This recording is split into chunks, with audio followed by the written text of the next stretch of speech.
Assalamualaikum warahmatullahi wabarakatuh. Hai, semangat pagi anak-anak hebat kelas 2. Berjumpa lagi dengan Bu Indah.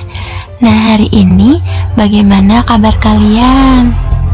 Semoga selalu diberikan kesehatan, keselamatan, serta jangan lupa untuk selalu mematuhi protokol kesehatan dengan cara mencuci tangan sebelum dan sesudah beraktivitas, gunakan masker saat keluar rumah, serta hindari kerumunan. Anak-anak, jangan lupa untuk absen online-nya ya. Nah, sebelum pembelajaran kita mulai, seperti biasa, marilah kita mengawalinya dengan berdoa. Berdoa mulai. Berdoa selesai. Semoga dengan membaca doa, anak-anak diberikan kemudahan dan kelancaran dalam menyerap materi pembelajaran kita hari ini. Nah, anak-anak, sebelum anak-anak memasuki pembelajaran hari ini, anak-anak tepuk PPK yuk. Tepuk PPK. Religius, nasionalis, mandiri, gotong royong, integritas, PPK ya. Nah, Bu Guru ulangi ya. Tepuk PPK. Religius, nasionalis, mandiri, gotong royong, integritas, PPK ya. Nah, anak-anak, hari ini kalian sudah memasuki tema 5, subtema 3, pembelajaran 1 dan 2, pengalamanku di tempat bermain. Anak-anak tolong buka dulu ya buku paketnya dan disimak baik-baik videonya. Pada pembelajaran yang pertama, hari ini Benny masuk sekolah. Bel istirahat berbunyi. Benny dan teman-teman berhamburan keluar kelas. Kemudian Benny dan teman-teman bermain gobak sodor. Permainan ini dilakukan di lapangan. Nah, seperti pada gambar ini. Ketika bermain tanpa disengaja, Benny menyenggol Udin. Udin pun terjatuh. Benny dan teman-teman segera menolong Udin. Benny merasa bersalah. Benny langsung meminta maaf ke Udin. Udin pun memaafkan Benny. Kemudian Benny mengajak melanjutkan permainan. Apa isi cerita di atas? Ya pintar, Benny bermain gobak sodor saat istirahat dengan teman-temannya. Tanpa sengaja, Benny menyenggol Udin sampai jatuh. Benny meminta maaf pada Udin. Pertanyaan kedua, sebutkan permainan yang dilakukan Benny dan teman-temannya. Ayo apa anak-anak? Iya pintar, mereka bermain gobak sodor. Kapan permainan itu dilakukan? Ayo anak-anak, kapan? Ya, jawabannya adalah saat jam istirahat. Pertanyaan selanjutnya, mengapa Benny meminta maaf kepada Udin? Ya pinter, karena sudah menyenggol Udin sampai terjatuh. Pertanyaan terakhir, apakah Udin memaafkan Benny? Ya, jawabannya adalah ya, Udin memaafkan Benny. Nah, ini adalah percakapan antara Udin dan Benny saat mereka sedang bermain gobak sodor. Maafkan saya, Udin. Saya tidak sengaja menyenggolmu ketika bermain tadi. Tidak apa-apa, Benny. Saya sudah memaafkan. Lain kali hati-hati ya. Lain kali saya akan berhati-hati. Oh iya, bagaimana menurutmu permainan tadi? Wah, sangat menyenangkan sekali, Ben. Kelompokmu dapat menang 2 kali. Semoga besok dapat bermain lagi ya. Nah, dari percakapan itu, anak-anak coba kalimat permintaan maaf itu diucapkan saat apa sih? Iya, kalimat permintaan maaf biasanya diucapkan bila kita melakukan kesalahan. Gunakan kalimat yang santun saat mengucapkan kalimat permintaan maaf, seperti yang diucapkan Benny kepada Udin. Nah, inilah contoh dari kalimat permintaan maaf. Tini, maafkan aku karena aku tidak dapat datang di pesta ulang tahunmu, kata Doni. Nah, kalimat permintaan maaf itu harus mengandung unsur siapa yang meminta maaf. Doni meminta maaf kepada siapa? Lalu mengapa kok meminta maaf? Nah, itulah unsurnya, ada siapa, terus apa lagi? Siapa yang meminta maaf? Terus Doni meminta maaf pada siapa atau kepada siapa ucapan minta maaf itu diberikan? Lalu mengapa kok meminta maaf gitu. Nah, jadi kalimat minta maaf di atas itu maknanya Doni meminta maaf kepada Tini karena tidak dapat datang di pesta ulang tahunnya. Nah, Benny teringat tugas dari gurunya. Tugasnya mengukur panjang benda yang ada di rumah. Benny ingin mengukur panjang jam dinding. Nah, kalau di sini Bu Guru memberikan contoh panjang dari penggaris dan pensil, bukan panjang dari penggaris ya, panjang dari pensil. Berapakah panjang pensil ini? Sebutkan alat ukurnya. Nah, panjang dari pensil ini, nah cara mengukurnya dimulai dari angka 0 sampai berapa panjangnya pensil itu. Nah, ketika diukur dari 0 dia berhenti pada angka ke-8, berarti panjangnya adalah berapa? Ayo, panjangnya adalah 8 cm. Nah, alat yang digunakan adalah penggaris.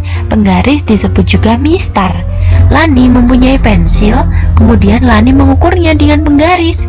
Panjang pensilnya adalah 8 cm.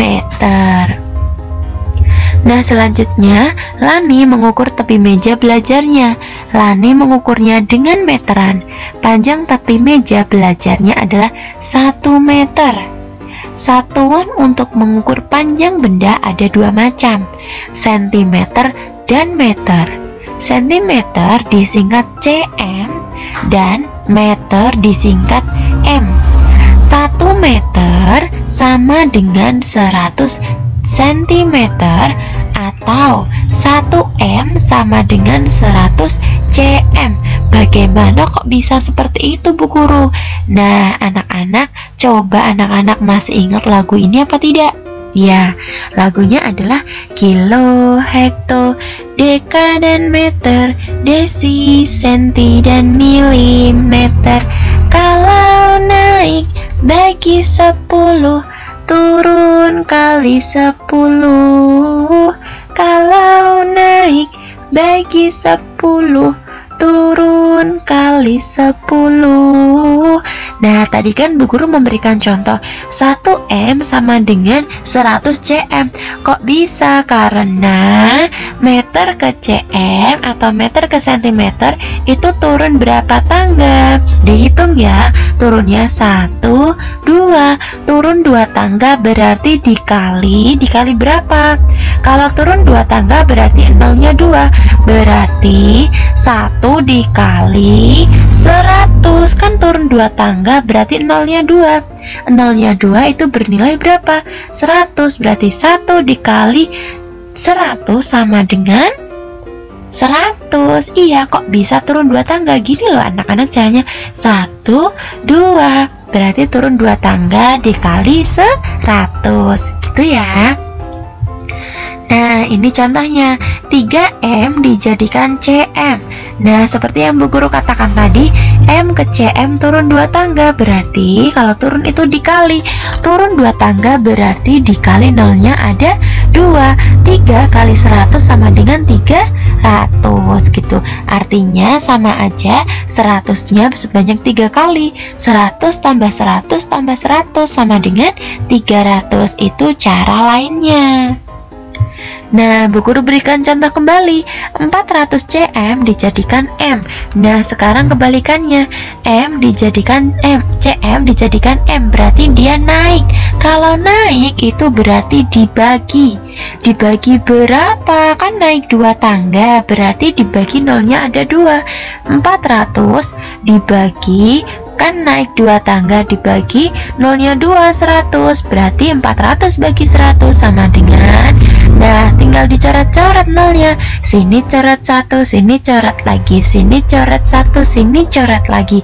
Tinggal 4 dibagi 1 sama dengan 4. Paham anak-anak? Ya, pintar. Nah, Benny dan Udin biasa bermain gebak sodor. Permainan tersebut dilakukan ketika jam istirahat.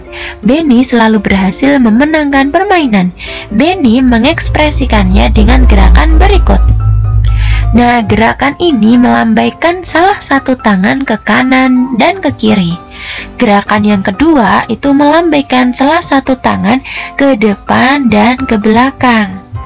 Dan gerakan terakhir mengayunkan kedua tangan ke depan, ke atas, dan ke belakang. Lalu kedua tangan ke atas dan digerakkan melingkar. Itu gerakan yang dilakukan Benny untuk mengekspresikannya dalam permainan gobak sodor. Nah, anak-anak, bacalah percakapan berikut dengan suara nyaring. Sekarang adalah jam pelajaran olahraga. Benny dan teman-temannya bermain bola kasti. Permainan ini dilakukan di lapangan. Permainan sedang berlangsung. Benny melemparkan bola ke arah Lani. Nah, Lani, ayo tangkap bola peranku. Aduh, operan Benny ternyata terlalu kuat, akhirnya mengenai kepala Lani. Maaf Lani, saya terlalu kuat melemparnya. Tidak apa-apa Benny, aku juga kurang siap menangkap operanmu. Terima kasih Lani, aku berjanji lain kali akan lebih hati-hati saat mengoper bola. Ya Benny, ayo lanjutkan permainan ini. Nah, dari percakapan tadi, sekarang anak-anak baca percakapan ini ya. Dayu, bolehkah saya pinjam penggarismu sebentar saja? Maaf Benny, penggarisku sedang digunakan Lani. Coba saja pinjam ke Lani. Baiklah, aku akan coba pinjam ke Lani. Terima kasih Dayu. Sama-sama Benny.